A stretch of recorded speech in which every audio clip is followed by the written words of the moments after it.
Hi friends, எல்லோரும் எப்படி இருக்கீங்க? நான் கொண்டக்கடலை பிரியாணி செய்ய போகிறேன். வாங்க வீடியோக்குள்ளே போய் பார்க்கலாம். இப்போது அரிசி ஊற வச்சுக்கலாம். நான் 2 கிளாஸ் நார்மல் ரைஸ் தான் எடுத்திருக்கேன். இப்போ குக்கரில் தேவையான அளவு எண்ணெய் விட்டுட்டு எண்ணெய் சூடானதும் பட்டை, லவங்கம், ஏலக்காய், பிரிஞ்சி எல்லாம் சேர்த்துருக்கேன். இந்த ஸ்டேஜில் வெங்காயத்தை ஆட் பண்ணிக்கலாம்.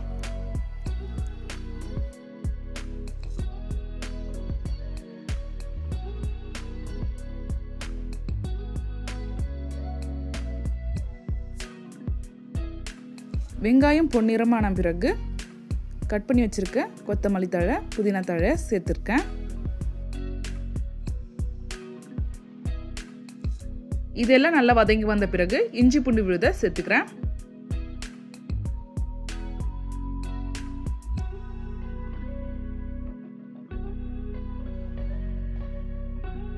இஞ்சி பூண்டு விழுது பச்சை வாசனை போன பிறகு இப்போ தக்காளியை சேர்த்துக்கிறேன். தக்காளி நல்லா மசஞ்சு வெந்து வர இப்போ உப்பு சேர்த்துக்கிறேன்.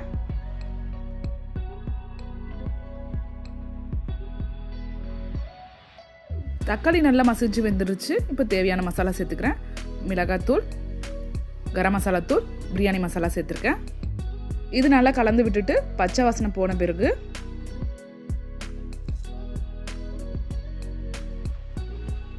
தயிர் சேர்த்துருக்கேன்.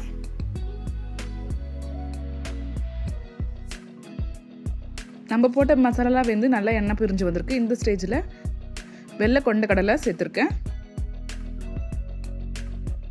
2 நிமிஷம் நல்லா வதக்கி விட்டுடலாம். உப்பு கொஞ்சம் கம்மியாக இருந்துச்சு, உப்பு சேர்த்துருக்கேன். நான் 2 கிளாஸ் அரிசி எடுத்திருக்கேன், அதனால் 4 கிளாஸ் தண்ணி விட்டுருக்கேன். இது நார்மலான ரைஸ் தான். தண்ணி நல்லா சலசலான்னு கொதிச்ச பிறகு அரிசி சேர்த்துக்கிறேன்.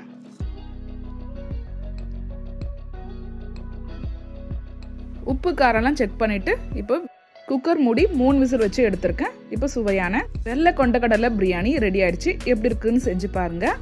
சிம்பிளாக அதே சமயம் டேஸ்டான வெள்ளை கொண்டக்கடலை பிரியாணி ரெடி. ஓகே ஃப்ரெண்ட்ஸ், பாய்.